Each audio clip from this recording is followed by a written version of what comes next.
Welcome to the next lecture of breathing and exchange of gases. And here in this lecture, we will discuss about the oxygen dissociation curve. In our previous lectures, we have discussed about the transport of oxygen and carbon dioxide, and now the oxygen dissociation curve. So what is oxygen dissociation curve?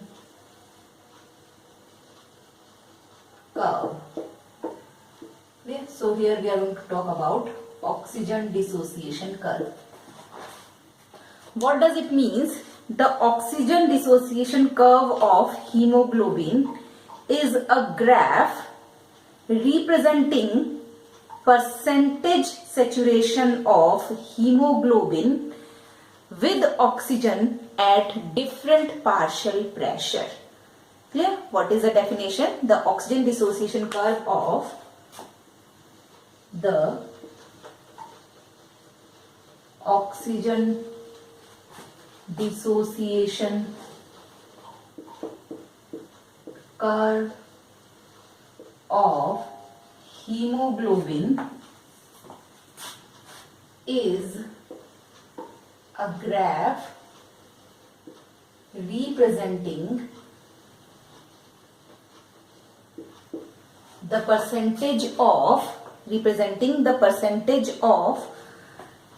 hemoglobin saturation. Okay? Representing the percentage of hemoglobin saturation with oxygen at different partial pressure of oxygen. With oxygen at different partial pressure of oxygen. So this is the oxygen dissociation curve. To understand this, we have to plot a graph between partial pressure of oxygen in millimeter of mercury and hemoglobin saturation, or the saturation of hemoglobin. So here we are going to plot a graph. This is the graph. At this axis we have to take partial pressure of O2, okay, in millimeters of mercury, and here is dissociation, hemoglobin saturation. So here we are going to talk about hemoglobin saturation. Clear? With oxygen. I'm sorry. Now we have to plot a graph at that side, percentage of hemoglobin saturation with oxygen. Okay, so here is percentage of hemoglobin saturation.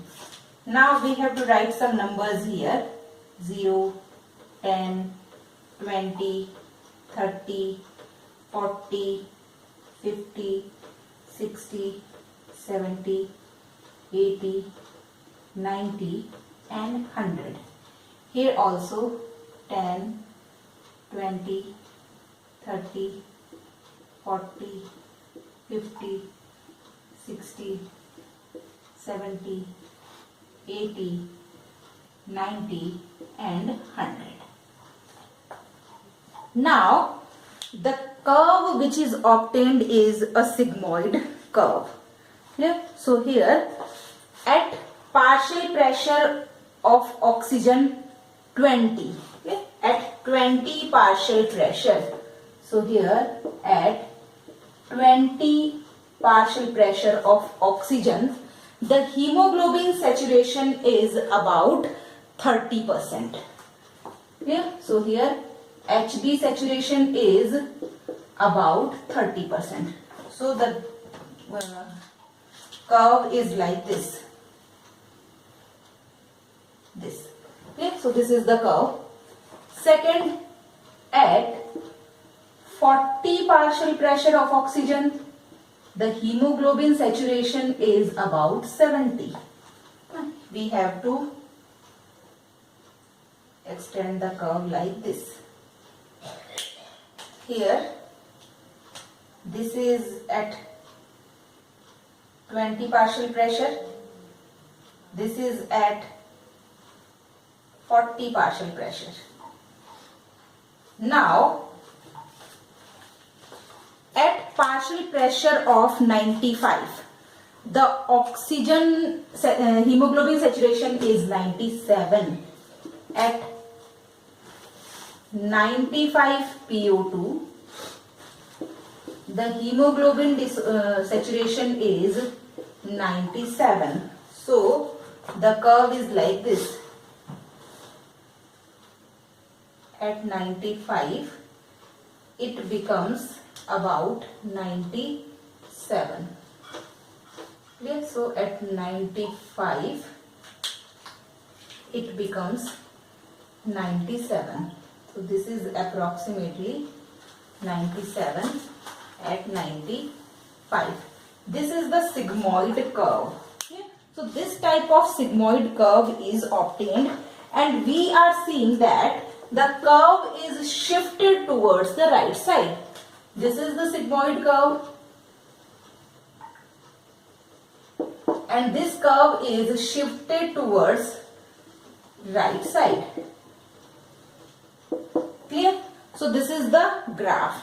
Now we have to recall the diagram of the previous lecture, in which we have understood the transport of oxygen or the gaseous exchange. How the gaseous exchange is going to take place between alveoli and blood capillaries, and blood capillaries and tissues. So here I am drawing the diagram. Okay. So the diagram is, this is the alveoli. The partial pressure in the alveoli of oxygen is 104. Partial pressure of oxygen is 104. Here is the blood capillaries. So these are the blood capillaries, and this one is the tissues. Clear? Here is the deoxygenated blood, which is having partial pressure of oxygen 40. This is deoxygenated blood. When the oxygen is diffuses from its high concentration to low concentration, the blood becomes oxygenated, and here the partial pressure of O2 is 95. And we know that at partial pressure of O2 95, the hemoglobin percentage of hemoglobin saturation is 97. So here percentage of hemoglobin saturation is 97. So you have to remember this data. Now this blood goes to here.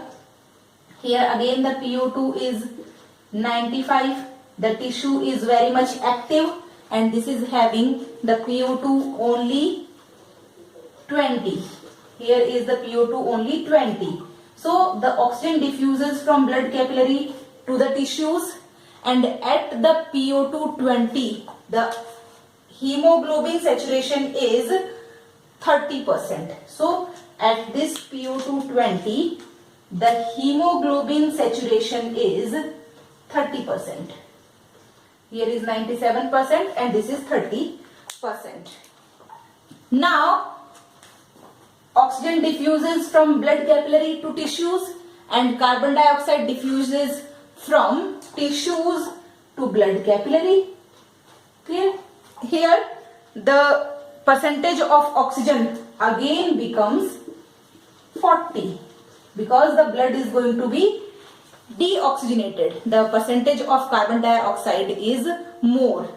But here also we know that at the PO2 40, the percentage saturation of hemoglobin is still 70%. So here at PO2 40, the percentage saturation of hemoglobin is 70%. It means this blood is still having 70% of hemoglobin, and we know that 1 gram of 100 ml of blood is having 15 gram of hemoglobin, and 1 gram of hemoglobin is capable of transporting approximately 1.34 milliliter of oxygen. So the 100 ml of blood is going to be transported. Here I am writing the 100 ml of blood is going to be transported about 90.4 ml of oxygen. This is transported by 100 ml of blood.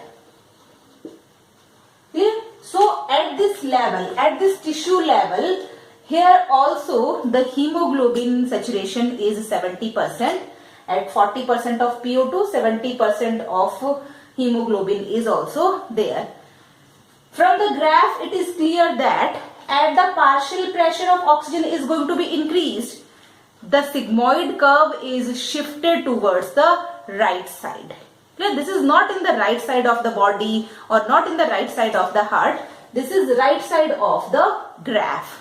Clear? So here the curve is shifted towards the right side. Now we have to understood about the factors affecting the oxygen dissociation curve. Clear? Factors affecting oxygen dissociation curve, and the first important factor is carbon dioxide gas. Here is factors affecting oxygen dissociation curve, and the first important factor is carbon dioxide gas. As the percentage of carbon dioxide is increases, or with the increase in partial pressure of carbon dioxide, the oxygen dissociation curve is shifted towards the right side, and oxygen or the oxyhemoglobin complex is going to be dissociated. As the percentage of carbon dioxide is getting increased, clear? When the partial pressure of carbon dioxide is getting increased, then in blood the concentration of carbon dioxide is going to increase, and the amount of oxygen or the oxyhemoglobin is going to be decreased here. So the oxyhemoglobin is going to be dissociate, because we know that the oxyhemoglobin is a temporary complex, and when the concentration of carbon dioxide is getting increased, then the oxyhemoglobin is getting dissociates. ठीक है, समझ में आ रहा है? जैसे जैसे carbon dioxide का percentage बढ़ेगा ब्लड के अंदर, वैसे वैसे ऑक्सीहीमोग्लोबिन क्या होगा? डिसोसिएट होगा, और जब ऑक्सीहीमोग्लोबिन डिसोसिएट होगा तो कर्व राइट साइड में बहुत जल्दी शिफ्ट हो जाएगी ना। यहाँ पर यहाँ शिफ्ट हो रही है, कार्बन डाइऑक्साइड कंसेंट्रेशन बढ़ेगा, सपोज यहीं पे ही शिफ्ट हो जाएगी। तो जिस तरह से कार्बन डाइऑक्साइड कंसेंट्रेशन बढ़ेगा, so with increase in PCO2, oxyhemoglobin dissociates. Oxyhemoglobin dissociates and curve is shifted towards right side. Clear? The second important factor, that is temperature. With this effect is called as Bohr's effect. So you have to remember this. This is called as Bohr's effect. Clear? Second one is temperature. The increase in temperature also going to dissociate the oxyhemoglobin. Okay, so here with increase in temperature, again with increase in temperature, again oxyhemoglobin dissociates